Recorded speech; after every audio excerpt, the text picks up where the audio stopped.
کہ بھئی یہ بتاؤ کہ 3 طلاق جو ہے وہ عورتوں پہ ظلم ہے. ٹھیک. اب ان کا یہ کہنا ہمارے بچے فوراً متاثر ہو جاتے ہیں. ہاں یار، یہ 3 طلاق عورت کو دی جاتی ہے تو معاذ اللہ یہ تو ظلم ہے. گئے آپ کے بچے کام سے. لیکن اگر اس کے بیک گراؤنڈ میں آپ جائیں نا تو آپ کو پتہ چلے گا کہ 3 طلاق عورت پہ ظلم نہیں ہے. یہ عورت کو جو ہے، عورت پہ ظلم نہیں ہے، عورت پہ احسان ہے. کیوں؟ جب 3 طلاق کا قانون آیا تو کیا تھا؟ اس وقت تو لوگ 100 طلاقیں دیتے تھے. کیسے؟ طلاق دی،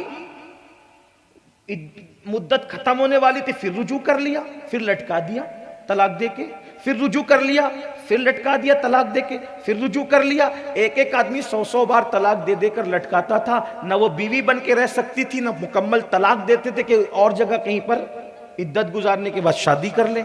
ایسے لٹکا کر رکھتے تھے عورتوں کو، جانوروں سے بدترین ان پہ زندگی کر رکھی تھی. اسلام آیا، اسلام نے کہا ایسے نہیں چلے گا.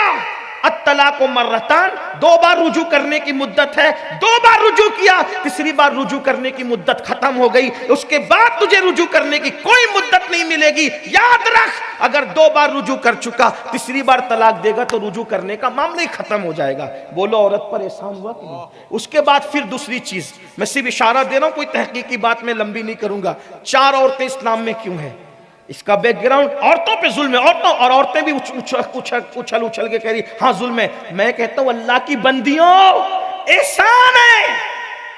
فَانْكِحُوا مَا طَابَ لَكُم مِّنَ النِّسَاءِ مَثْنَىٰ وَثُلَاثَ وَرُبَاعَ فَإِنْ خِفْتُمْ أَلَّا تَعْدِلُوا فَوَاحِدَةً. ان عورتوں سے نکاح کرو جو تمہیں پسند آئے، 2 3 4. اور اگر ان کے درمیان انصاف نہ کر سکو تو صرف ایک ہی کرنا. یہ حکم کب آیا؟ کب آیا پتہ ہے؟